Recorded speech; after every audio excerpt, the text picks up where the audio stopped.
नमस्कार साथियों, स्वागत है आपका अपने YouTube चैनल ग्रेट पाठशाला पर। मैं मोरपाल आपको स्वागत करता हूं। दोस्तों, जैसा कि आपको पता है कि मैं इंडियन ज्योग्राफी पढ़ा रहा हूं और इंडियन ज्योग्राफी में दोस्तों मैंने आज नया टॉपिक लिया है जो कि प्राकृतिक वनस्पति है। हम प्राकृतिक वनस्पति इंडियन ज्योग्राफी के हिसाब से यानी कि भारत की प्राकृतिक वनस्पति पढ़ेंगे। दोस्तों, मैं अपने टॉपिक की तरफ चलने से पहले मैं आपको याद दिला दूँ, हमारे चैनल के माध्यम से फ्री में जो बैच चलाए जा रहे हैं उनमें है यूपी कांस्टेबल यानी कि यूपी पुलिस कांस्टेबल, लेखपाल, यूपी टेट और सी टेट। ठीक है, इसके अलावा सीआईएसएफ, आईसीएआर, आरआरबी, एनटीपीसी जो कि सीबीटी 2 होना है, और ग्रुप डी के batch free of cost YouTube पर चलाए जा रहे हैं। हमारे चैनल पर अलग अलग सब्जेक्ट की अलग अलग प्लेलिस्ट हैं जिसमें आपको जो सब्जेक्ट पढ़ना है, जो टॉपिक क्लियर करना है, आप पढ़िए और अपने नोट्स बनाते रहिए। नई नई अपडेट और पीडीएफ है वो हमारे टेलीग्राम चैनल पर मिल जाएंगी। इसी ग्रेट पाठशाला नाम से हमारा टेलीग्राम चैनल है, उसको जो आप ज्वाइन कर लीजिए और पीडीएफ आपको प्राप्त होते रहेंगे उस पर। ठीक है, तो चलते हैं हम अपने टॉपिक की तरफ। मेरा टॉपिक है प्राकृतिक वनस्पति। ठीक है, मैं पहले प्राकृतिक वनस्पति पर चलने से पहले कुछ बेसिक बातें बता देता हूँ। हमारे भारतीय जो वनस्पति है वो डिपेंड करती है कि वहाँ की जलवायु कैसी है, ठीक है, और भू आकृति कैसी है। जैसा कि आपको पता है भारत विविधताओं वाला देश है, यहाँ तक कि इसमें शैली, भाषा, रहन सहन से लेकर जो प्राकृतिक विविधता है जैसे कि बरसात, जलवायु या फिर पहाड़, नदी, समतल, ये भी विविधताएं पाई जाती हैं। ठीक है, तो चलते हैं हम अपने टॉपिक की तरफ। ठीक है, मेरे साथ साथ दोस्तों नोट्स बना लें। चलिए,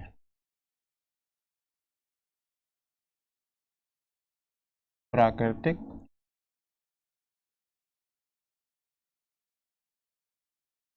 वनस्पति।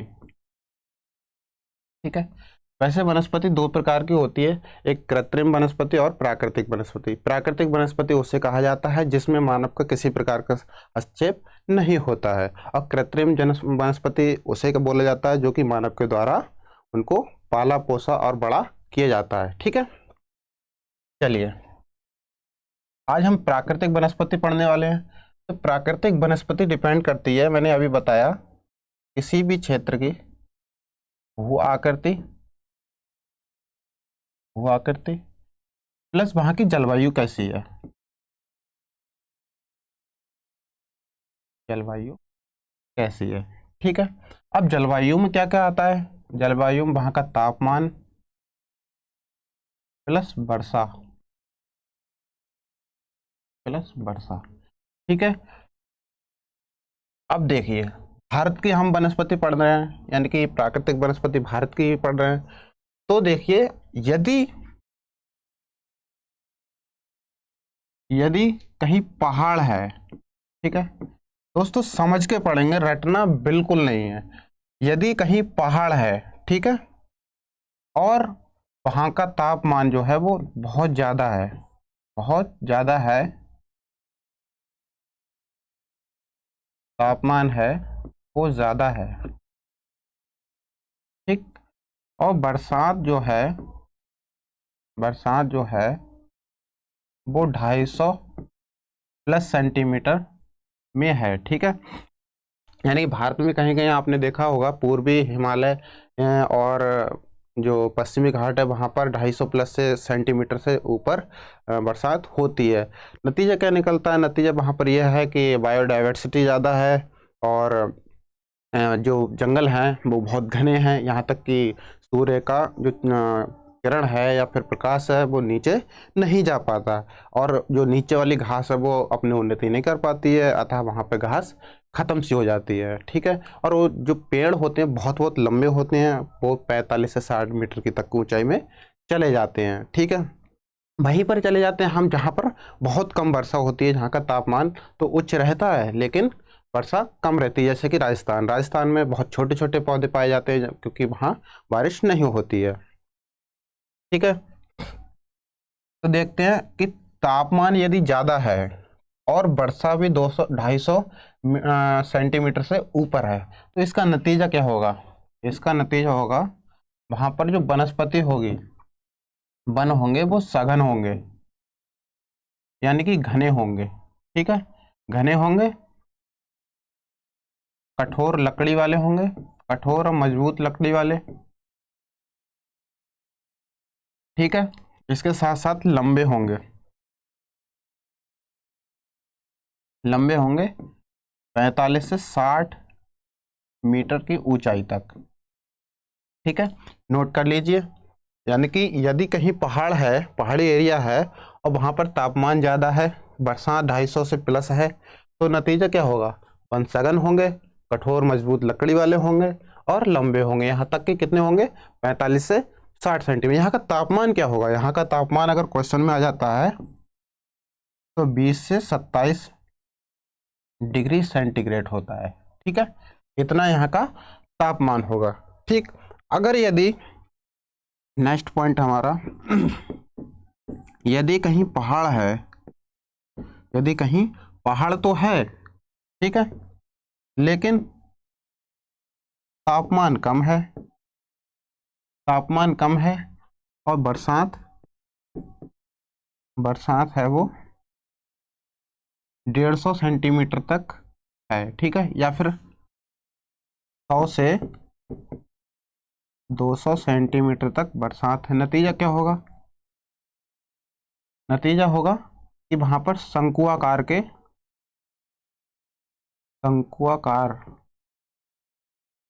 ठीक है, शंकुआकार के पौधे पाए जाएंगे,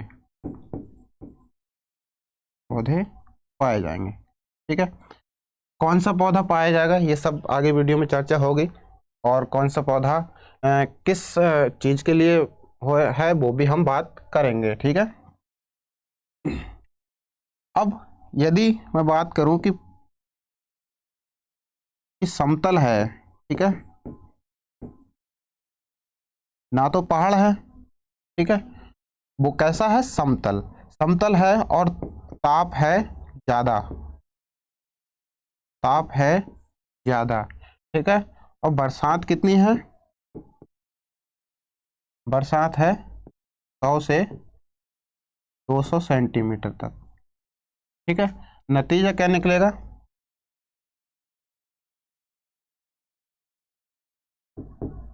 मानसून प्रकार के वन पाए जाएंगे। ठीक है, मानसून प्रकार के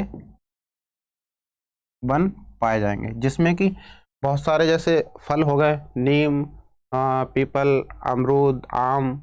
नीम फल में नहीं आता, पीपल भी नहीं आता, लेकिन अमरूद और आम, जामुन ये सब फल की श्रेणी में आते हैं। वहाँ शीशम भी पाया जाता है। इसके अलावा महुआ और सेमल, ये सब वृक्ष वहाँ पाए जाते हैं। चंदन हो गया। ठीक है, जो मानसून प्रकार के वन हैं, जिसकी अभी बात करेंगे हम, मानसून प्रकार के जो वन हैं वहाँ पर बहुमूल्य प्रकार के वृक्ष पाए जाते हैं। यानी कि जो उनकी आर्थिक विशेषता देखी जाए तो वह बहुत मजबूत होती है। ठीक है, जैसे कि चंदन हो गया, बहुत महंगी लकड़ी है, तो इस प्रकार के वन पाए जाते हैं। अगले चलते हैं। यदि समतल तो है, यदि समतल तो है, लेकिन तापमान क्या है? तापमान है ऊंचा, तापमान ऊंचा है। और वर्षा कैसी है? वर्षा है 75 से 100, 75 से 100 सेंटीमीटर। नतीजा क्या निकलेगा यहाँ पे? नतीजा निकलने वाला है कि यहाँ पर रेगिस्तान होगा, या फिर मरुस्थल लिख लेते हैं, मरुस्थल। ठीक है, मरुस्थल। और पौधे किस प्रकार के होते हैं? मरुस्थलीय पौधे होते हैं जैसे कि कैक्टस, कैक्टस, नागफनी,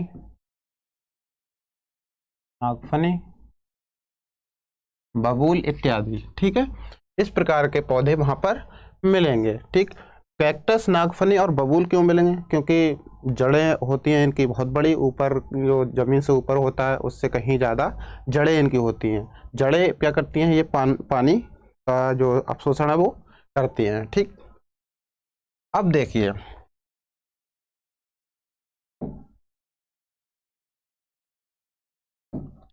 यहाँ तक तो बात हो गई कि जो भूभाग है, जो भू आकृति है और वहाँ की जलवायु है किस प्रकार से होगी, तब किस प्रकार का पौधा वहाँ पाया जाएगा।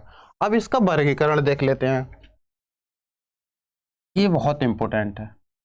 ठीक है, यहाँ से कई प्रकार के क्वेश्चन बनते हैं, उनको हम ध्यान में रखते हुए चलेंगे। ठीक है, सबसे पहला वर्गीकरण है वो है प्रदेशीय, प्रदेश के आधार पर, प्रदेश के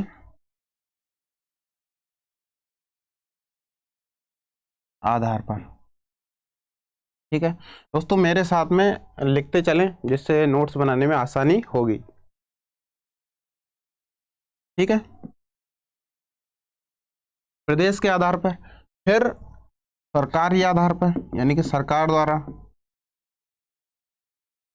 ठीक है, सरकारी आधार पर, ये इसको यही लिख लेते हैं केवल प्रदेश के आधार पर ही। ठीक है, प्रदेश के आधार पर ही यहाँ पर लिख लेते हैं। ठीक,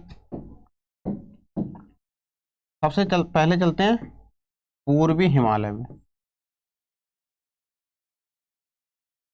पूर्वी हिमालय और उत्तर पूर्वी हिमालय।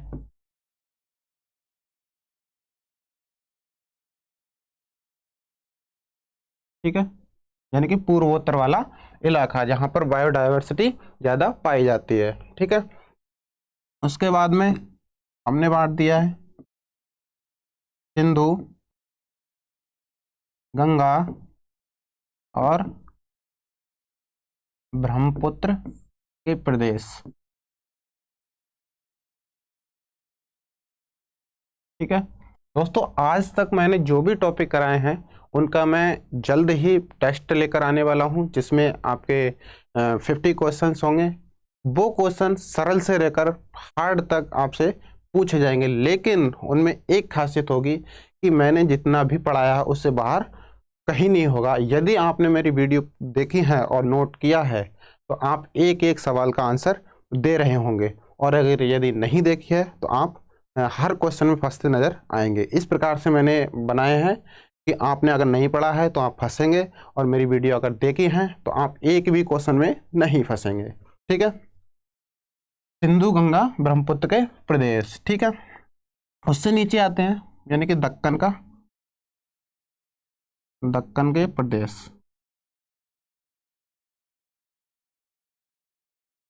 ठीक है, उससे नीचे आते हैं, मैंने जो मैप जब बताया था भारत की स्थिति, तब मैंने पूरा मैप पे बताया था कि दक्कन का पठार कहाँ है, दक्कन का स्थिति कहाँ से, ठीक है, स्टार्ट होती है, सिंधु गंगा ब्रह्मपुत्र के प्रदेश कहाँ से, और पूर्वी हिमालय और पूर्वोत्तर हिमालय क्षेत्र कहाँ पड़ता है। ठीक है, वो सब मैंने बता दिया था। अगला है हमारा मालाबार क्षेत्र। ठीक है, मालाबार क्षेत्र, यानी कि बोल सकते हैं इसको पश्चिमी घाट, पश्चिमी घाट। ठीक, अगला है अंडमान निकोबार, अंडमान निकोबार के क्षेत्र यानी कि प्रदेश। ठीक है, तो जो प्रदेश थे, प्रदेश के आधार पे इतने तरीके से जो प्राकृतिक वनस्पतियां उनको बांट दिया गया। अब पूर्वी हिमालय और उत्तर पूर्वी हिमालय पे चूंकि ज्यादा बारिश होती है, वहां पर आपको बताया दिया है कि ऊंचे ऊंचे सघन पेड़ पाए जाएंगे, जिसमें कि रोजवुड हो गया, महोगनी हो गया, और आपका तेलसुन हो गया, चापलास हो गया, इस तरीके के पौधे। अभी हम इनके बारे में भी चर्चा करेंगे। ठीक है, उसके बाद में सिंधु गंगा ब्रह्मपुत्र के प्रदेश। ठीक है, इसमें सिंधु में एक खास बात यह है कि सिंधु में कैक्टस टाइप के कटीली झाड़ियाँ पाई जाती हैं। ठीक है, लेकिन गंगा और ब्रह्मपुत्र के जो प्रदेश हैं वहाँ पर तमाम तरीके के फल के पेड़, जामुन, शीशम और पीपल, इस तरीके के चंदन, इस तरीके के पेड़ पाए जाते हैं। ठीक, दक्कन के प्रदेश, दक्कन के प्रदेश में कटीली झाड़ियाँ मिलेंगी। उसके बाद में आते हैं मालाबार क्षेत्र, मालाबार क्षेत्र या फिर पश्चिमी घाट। मालाबार क्षेत्र में ये चौड़े पत्ते वाले जो पौधे हैं वो वहाँ पर मिलेंगे। अंडमान निकोबार भी बहुत ज़्यादा बारिश होती है, यहाँ पर भी 200 प्लस से ऊपर सेंटीमीटर में बारिश होती है। तो इस क्षेत्र में भी चौड़ी पत्ती वाले और लंबे पौधे पाए जाते हैं। ठीक है, आगे चलते हैं। इनको सरकार ने किस प्रकार से बांटा है? इनको सरकार के आधार पर। ठीक है,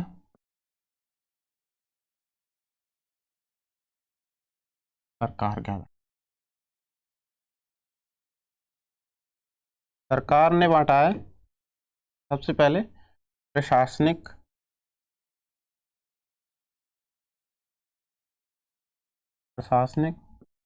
आधार पर।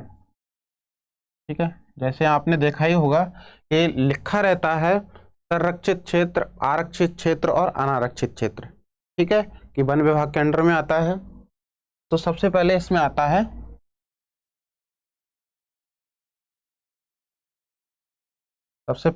इसमें आरक्षित क्षेत्र। आरक्षित क्षेत्र, ठीक है, इसके बारे में बताऊंगा अभी। दूसरा आता है संरक्षित क्षेत्र। संरक्षित क्षेत्र क्वेश्चन कहीं से ही बने लेकिन हमसे बाहर नहीं जाएगा। ठीक है, ऐसे इस तरीके से हम पढ़ने वाले हैं। तीसरा है अनारक्षित क्षेत्र। ठीक है, अनारक्षित क्षेत्र।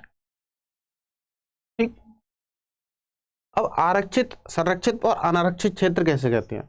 आरक्षित क्षेत्र सरकार के अंडर में आता है जिसमें जो लकड़ी है वनों की और मवेशियों को चराने के लिए पूर्णतः मनाही होती है। ठीक है, ना तो वहां से कोई किसी प्रकार की लकड़ी काटी जा सकती है और ना ही उसमें मवेशी जो है जानवर हैं उनके लिए चराने के लिए अनुमति दी जाती है। ठीक, अब संरक्षित क्षेत्र। संरक्षित क्षेत्र में क्या होता है? संरक्षित क्षेत्र ऐसे क्षेत्र होते हैं जिसमें लकड़ियों और मवेशियों को चराने के लिए अनुमति तो होती है लेकिन उसमें एक शर्त दे दी जाती है। शर्त क्या रह जाती है? शर्त रहती है कि वनों को गंभीर नुकसान ना हो। ठीक है, शर्त क्या रहती है? गंभीर नुकसान ना हो। हालांकि ये भी सरकार के अंडर में आता है।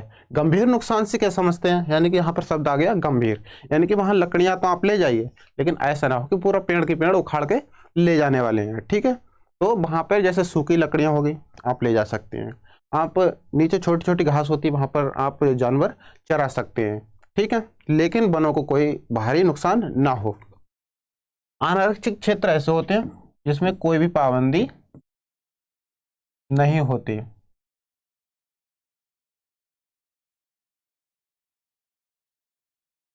पाबंदी नहीं होती। ठीक है, कोई भी पाबंदी नहीं होगी। ठीक है, इसका मतलब यह नहीं है कि पूरा वन भी समाप्त कर दिया जाए। ठीक, उसके लिए कई कानून हैं, वो अलग वीडियो में पढ़ेंगे। अब आगे आता है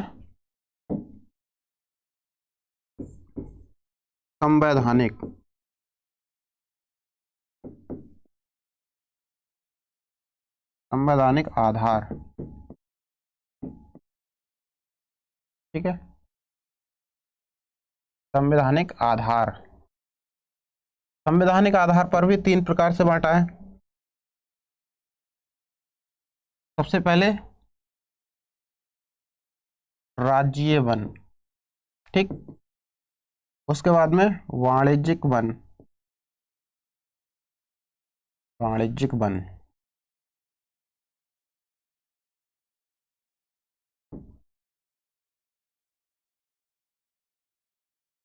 और उसके बाद में आता है निजी वन। ठीक है, राज्य वन से क्या समझते हैं?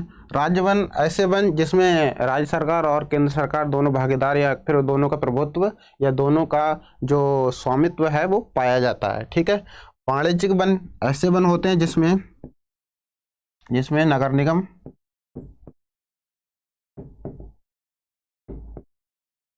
नगर निगम, ग्राम पंचायत, ग्राम पंचायत,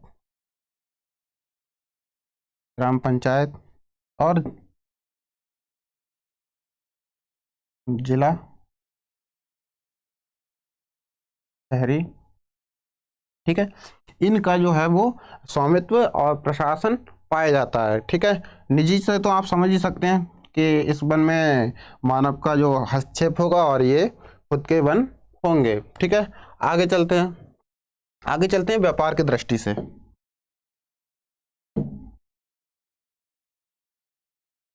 व्यापार के आधार पर,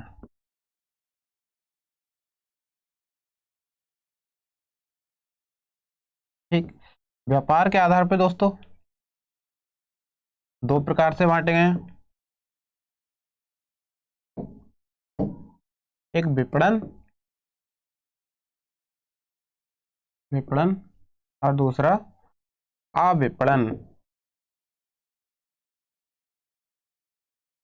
इकोनॉमिक्स का वर्ड है दोनों, विपणन और अविपणन, ठीक है। विपणन से क्या तात्पर्य है? विपणन है मर्चेंटेबल, यानी कि जिसका व्यापार किया जा सकता है, अधिगम्य किया जा सकता है, ठीक है। इसको इंग्लिश में लिख देता हूँ, विपणन समझ में नहीं आएगा तो। मर्चेंटेबल, ठीक है। और ये है दोस्तों नॉन मर्चेंटेबल, मर्चेंटेबल, ठीक है।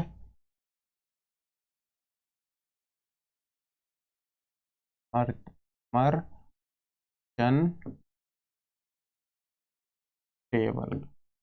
ठीक है। यानी कि अधिगम्य और अधिगम्य, ठीक है। विपणन यानी कि व्यापार के योग्य और अविपणन यानी जिसका व्यापार न किया जा सकता है, ठीक। उसके बाद में, उसके बाद में इसकी संरचना के आधार पर, संरचना या फिर बनावट के आधार पर, ठीक।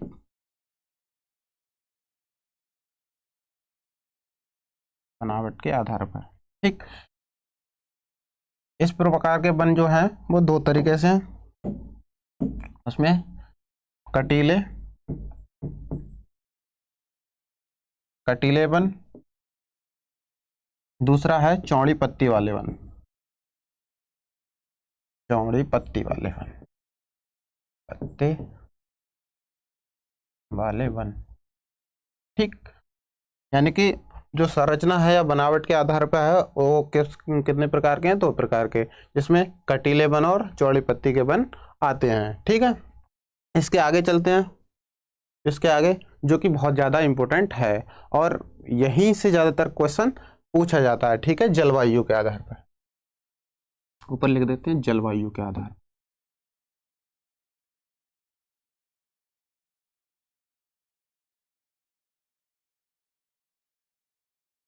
जलवायु के आधार पर, ठीक है। जलवायु के आधार पर देखिए दोस्तों, सबसे पहला पॉइंट जो है वो है उष्ण कटिबंधीय, उष्ण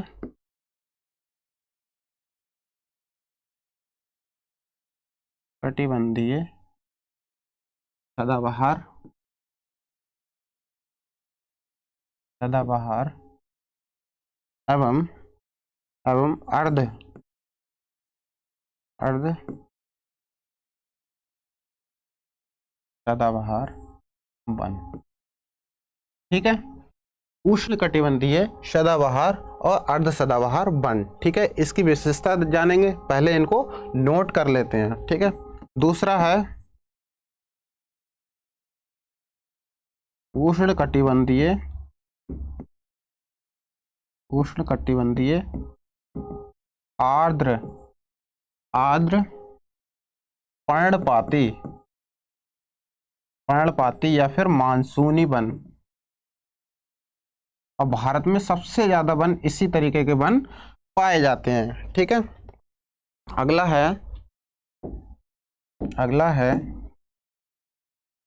है हमारा पर्वतीय वन। ठीक है, नेक्स्ट है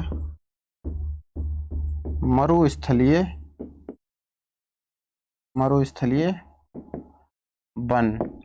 ठीक है, अगला है हमारा डेल्टाई वन, जिसको बोलते हैं ज्वारीय वन। ठीक है, ज्वारीय वन। तो इतने तरीके की श्रेणी में मैंने इनको बांट दिया है। ठीक है, उष्णकटिबंधीय सदाबहार वन और उसी में अर्ध सदाबहार वन, उष्णकटिबंधीय पर्णपाती या फिर मानसूनी वन।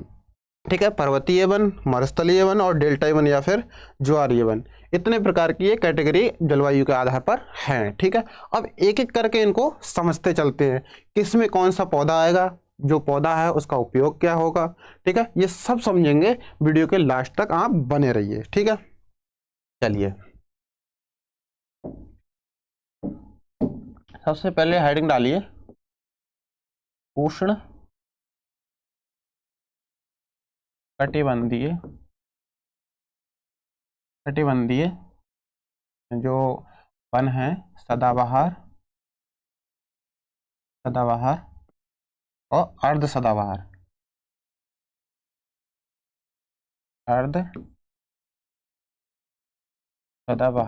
ठीक है, आपको दोस्तों ज्योग्राफी में इस तरीके से पढ़ाऊंगा कि आप यूपी कांस्टेबल, यूपी लेखपाल का जो परीक्षा देने वाले हैं दोस्तों, उससे लेवल अप तो होगा, डाउन बिल्कुल नहीं होगा।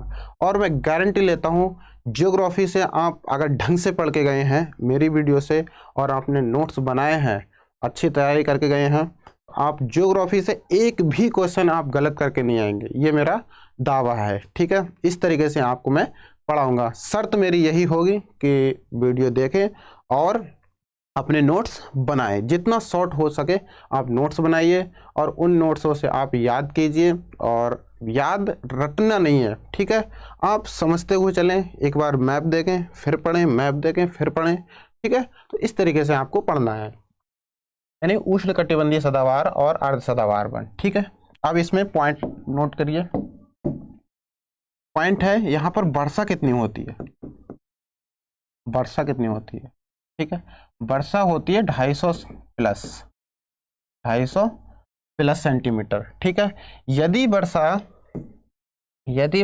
200 से 250 के बीच में है, तब वहां किस प्रकार के वन होंगे, तब होंगे अर्ध सदाबहार।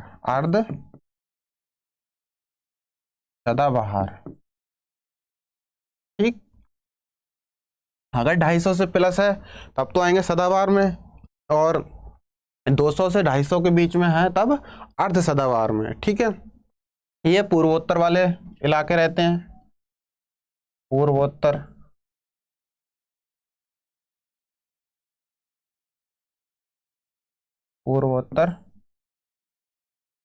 हिमालय।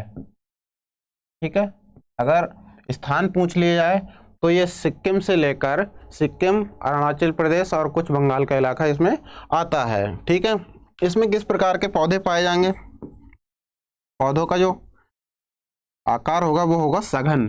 ठीक है, सघन होंगे, लंबे होंगे, मजबूत लकड़ी वाले होंगे, मजबूत लकड़ी वाले होंगे। ठीक है, लकड़ी वाले होंगे। अब देखिए इनमें कौन कौन से वृक्ष आएंगे, ठीक, अर्ध सदाबहार वनों में। ठीक, आगे पेज पे लिखते हैं। सबसे पहले हेडिंग डालिए, सबसे पहले डालिए आप रोजवुड। ठीक है, रोजवुड, क्योंकि इनका उपयोग भी हमको लिखाना है। ठीक, क्योंकि कई बार उपयोग से क्वेश्चन आ जाएगा और आप नहीं कर पाएंगे। तो रोजवुड जो है वो बैगनी बैगनी कलर का होता है दोस्तों, बैगनी कलर की इसकी लकड़ी होती है। और इसका उपयोग किस में होता है? इसका उपयोग होता है नक्काशीदार नक्काशीदार चीजें बनाने में, फर्नीचर बनाने में, फर्नीचर बनाने में।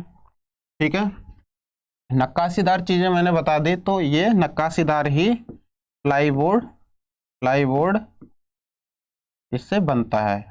ठीक है, प्लाईवुड बनता है। कभी जगह नहीं पूछेगा कि रोजवुड कौन से स्थान पर पाया जाता है। ठीक है, जगह नहीं पूछेगा। अगला डालिए, अगला डालिए तेल सुन, तेल सुन बहुत इंपॉर्टेंट है। ठीक है, तेल सुन ये रेलवे, रेलवे स्लीपर, स्लीपर। ठीक है, और बैलगाड़ी, ठेला गाड़ी,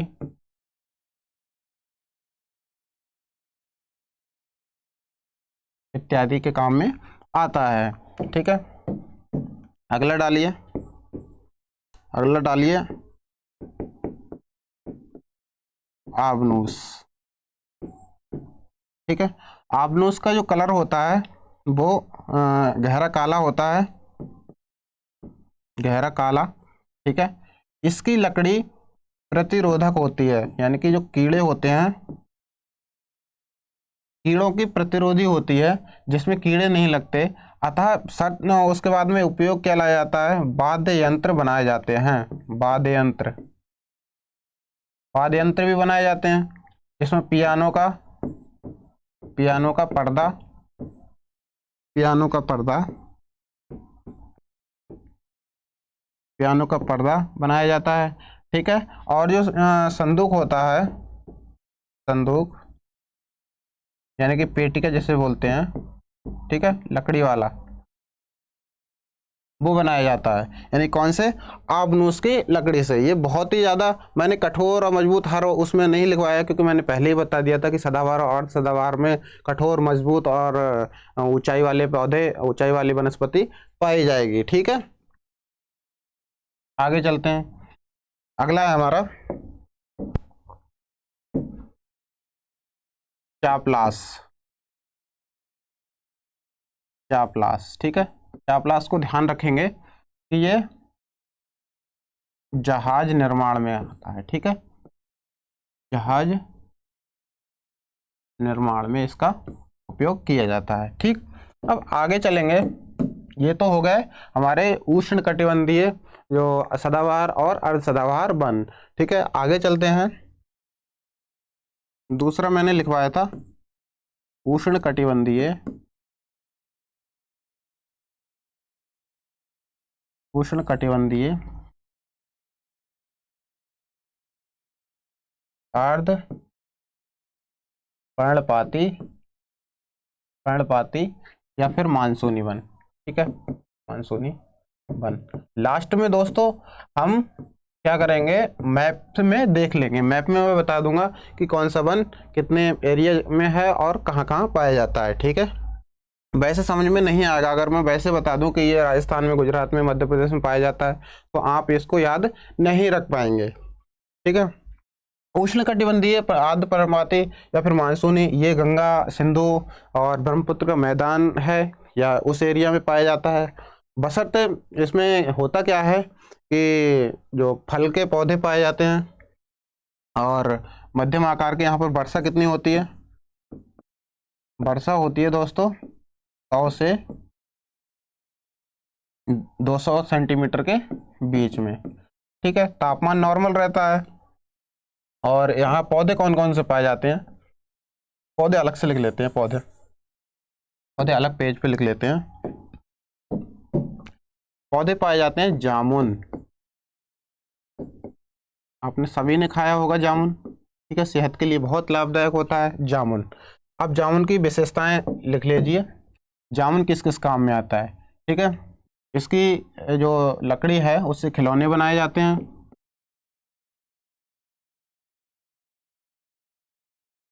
खिलौने बनाए जाते हैं, ठीक है। और ये दवा के प्रयोग में भी इसका फल आता है, जैसे कि डायबिटीज डायबिटीज और high blood pressure, high blood pressure के जो मरीज होते हैं उनको डॉक्टर सलाह देता है कि आप ज़्यादा से ज़्यादा जामुन खाइए जामुन के दिनों में, ठीक है। तो इस काम में ये आता है इसका फल। अब आगे आते हैं यानी कि चंदन, ठीक है। चंदन तो आपको पता ही है किस किस काम में आता है, इसको लिखाने की कोई ज़रूरत नहीं है। उसके बाद में आता है शीशम। शीशम बहुत इंपॉर्टेंट है। शीशम से कृषि उपकरण बनाए जाते हैं, मजबूत लकड़ी रहती है। कृषि उपकरण, दरवाजे, ठीक है, आदि बनाए जाते हैं, ठीक। ये बड़ा मजबूत लकड़ी होती है। और आगे आते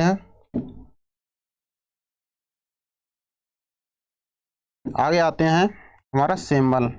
सेमल, ठीक। सेमल भी बहुत अच्छा पौधा है। उसके बाद में आते हैं महुआ। महुआ, ठीक। महुआ आपने नाम बहुत सुना होगा, ठीक है। ये यूपी, बिहार और झारखंड जैसे इलाकों में पाया जाता है, ठीक है। महुआ का तेल भी निकाला जाता है, ठीक है। महुआ का तेल भी निकाला जाता है और इसके जो फूल होते हैं, फूल, इससे शराब भी बनाई जाती है, ठीक है। इससे जो है शराब भी बनाई जाती है, तो याद रखेंगे। और जो सेमल है, सेमल का थोड़ा लिखा देता हूँ। सेमल का जो रेशा होता है, रेशा, रेशा, उससे क्या है, तकिया बनती है, तकिया बनती है। और जो रजाई है, लिहाफ, वो बनता है, ठीक।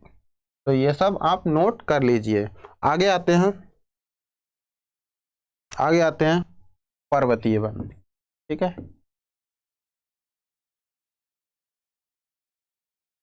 पर्वतीय वन, ठीक। पर्वतीय वन। अब पर्वतीय वन में वर्षा का जो औसत है वो होती है 100 से 200 सेंटीमीटर, ठीक है। अतः होता क्या है, होता यहाँ पर यह है कि शंकु आकार के वन पाए जाते हैं, ठीक है। वन पाए जाते हैं, ठीक। ये कहाँ कहाँ पाए जाते हैं, जैसे कि उत्तरी क्षेत्र में, हिमालय के जो उत्तरी क्षेत्र है वहां पर ये सब पाए जाते हैं। कौन कौन से पौधे आते हैं इसमें,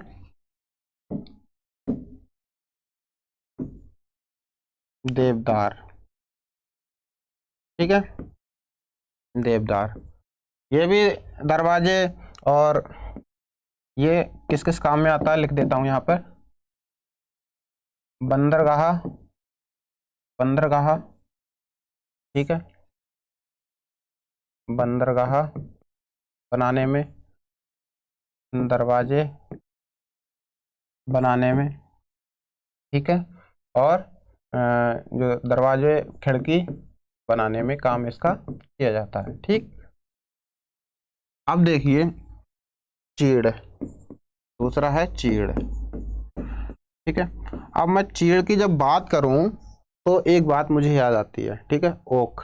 पहले क्या था कि ओक के पौधे लगाए जाते थे, ठीक, यानी कि अंग्रेजों के टाइम से पहले। मैं एक आपको बात बता दूं कि जो अंग्रेज आए थे, अंग्रेजों से पहले हमारा जो वन प्रतिशत था, यानी कि हमारा होना चाहिए 33%, ठीक है। यानी कि 1/3 भूभाग पर हमारे वन होना चाहिए, ठीक है। 32,87,263 वर्ग किलोमीटर इसका क्षेत्रफल है। ठीक है, तो उसमें 1/3 भूभाग पर तो वन होना चाहिए, लेकिन हैं कितने अभी वर्तमान में 24-24.5% ये रह गए हैं।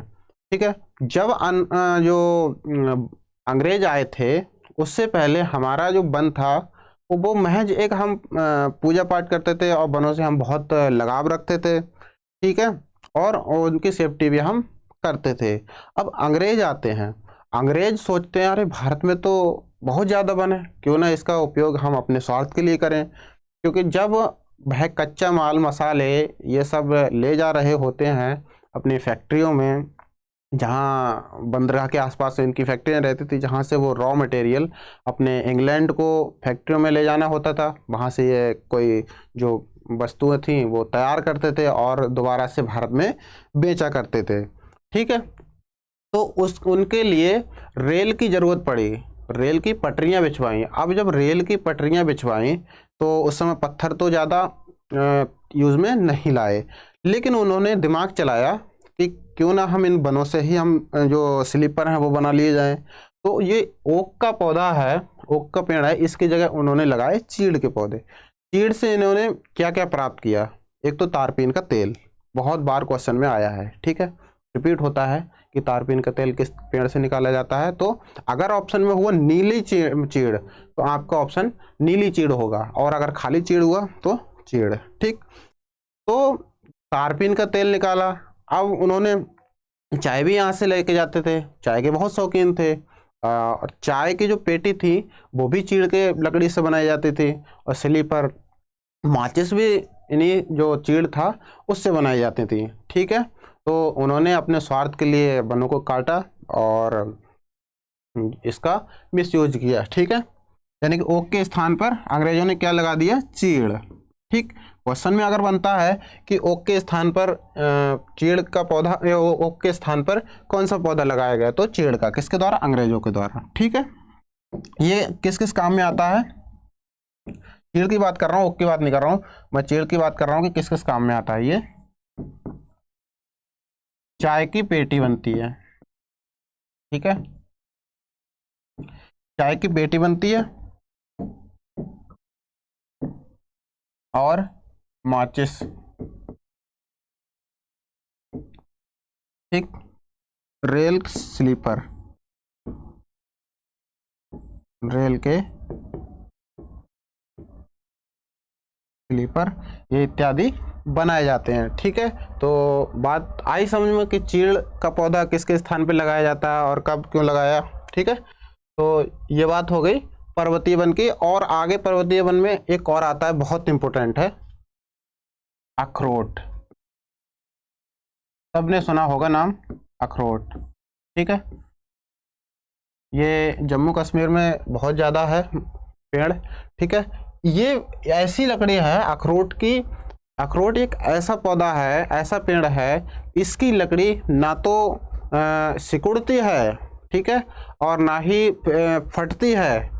यानी कि फटने का मतलब ये नहीं है कि उसको फाड़ो तो फटेगी नहीं, मतलब कि अगर ये लकड़ी दे दी जाए तो इसमें दरार नहीं पड़ेगी। ठीक है, इतनी अच्छी होती है। ठीक, अखरोट की लकड़ी। ये कहाँ कहाँ, जम्मू कश्मीर,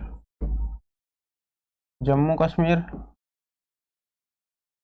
जम्मू कश्मीर में पाया जाता है, और ये डिजाइनिंग के लिए सबसे ज़्यादा यूज होती है। ठीक है,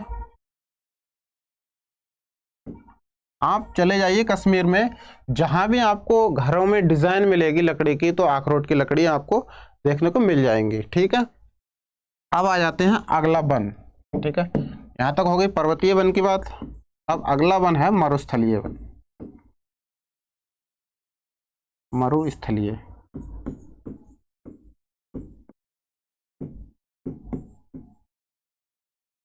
ठीक है, डिजर्ट।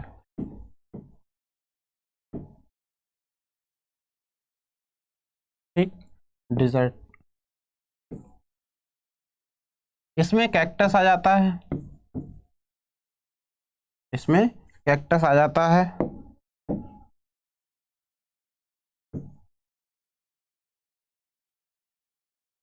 ठीक है, इसमें कैक्टस आ जाता है, बबूल आ जाता है, नागफनी आ जाती है, इस तरीके के ये कटीली झाड़ियाँ भी इसी में आ जाती हैं। ठीक है, छोटे छोटे पौधे होते हैं और इनकी जड़ें पौधों से लंबी होती हैं। वो क्या करती हैं, यानी कि जो पानी है वो सोखती हैं और भोजन का निर्माण करती हैं। ठीक है, अब आगे चलते हैं। आगे है हमारा जो डेल्टाई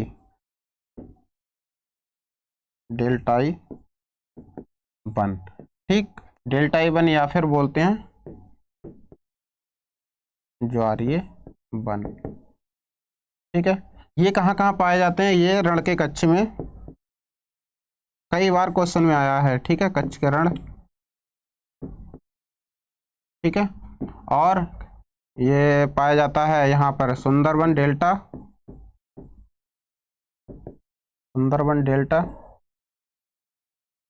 ठीक है, और अंडमान निकोबार में भी ये पाया जाता है। सुंदरबन डेल्टा जो है वो वहाँ पर कौन सा पौधा होता है, सुंदरी नामक पौधा।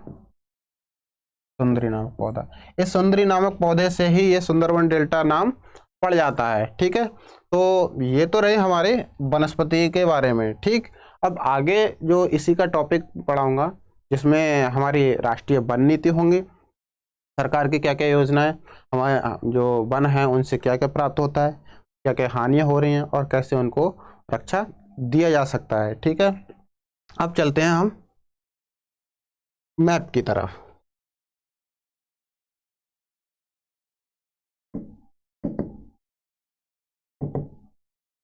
ठीक है, ये रहा हमारा मैप। अब सारे वन यहीं समझ लेते हैं हम। ये है हमारा पूर्वोत्तर का इलाका, ये वाला। ठीक है, यहां से मैंने बताया था यहाँ सबसे ज़्यादा वर्षा होती है और यहाँ पर पश्चिमी घाट पे यहाँ पर वर्षा सबसे ज़्यादा होती है। ठीक है, तो यहाँ पर उष्णकटिबंधीय सदाबहार और अर्ध सदाबहार वन पाए जाते हैं। ठीक, और ये वाला जो प्रदेश था, ये वाला, ये पर्वतीय क्षेत्र है।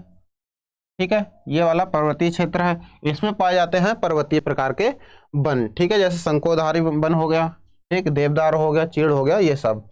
इसके बाद में ये वाला जो राजस्थान वाला इलाका है, कुछ गुजरात से मिला हुआ, ये मरुस्थलीय इलाका था। ठीक है, यहाँ पर मरुस्थलीय। और ये दक्कन का मैंने बताया था, दक्कन का इलाका। ठीक, दक्कन का जो वन थे, दक्कन वन, दक्कन प्रदेश के, तो ये वाला जो इलाका था इसमें झाड़ियोंदार जो थे पौधे पाए जाते थे। ठीक है, उसके बाद में मैंने जो यहाँ से लेकर सिंधु से लेकर और यहाँ ब्रह्मपुत्र तक, यहाँ इस वाले प्रदेश में, ठीक है, ये बताया था मैंने जो है मानसूनी प्रकार का, मानसूनी वन था। ठीक, मानसूनी वन था। और यहाँ पर मालाबार प्रदेश था। ठीक है, और ये सब दक्कन का पठार में आ गया था। फिर अंडमान निकोबार में डेल्टाई, और यहाँ खंबाती खाड़ी में डेल्टाई वन, यहाँ कुछ और यहाँ पर कुछ डेल्टाई वन पाए जाते थे। ठीक है, तो यहाँ जो हमारी प्राकृतिक वनस्पति का टॉपिक है ये वाला, वो यहीं संपन्न होता है। आगे जो वन का दूसरा टॉपिक होगा वो उसमें वन नीतियाँ, सरकारी नीतियाँ और लकड़ियों के बारे में, हम इसकी क्या क्या उपयोगिता है, क्या क्या हमें पेड़ों से मिलता है, उसके बारे में हम बात कर रहे होंगे। ठीक है, यदि आपने हमारे चैनल को सब्सक्राइब नहीं किया हो तो कृपया सब्सक्राइब कर दें। और दोस्तों, मैं जो भी आज तक मैंने टॉपिक पढ़ाए हैं उनकी मैं एक MCQs की सीरीज़ लेके आऊँगा, जो कि उसमें इजी टू हार्ड सब तरीके के क्वेश्चन आएंगे, जो कि आजकल की परीक्षाओं में कोडिंग डिकोडिंग वाले, मिलान वाले पूछे जा रहे हैं, वो भी मैंने उनको सम्मिलित करने का प्रयास किया है। ठीक है, तो हम नेक्स्ट टॉपिक में मिलते हैं, तब तक के लिए जय हिंद, धन्यवाद।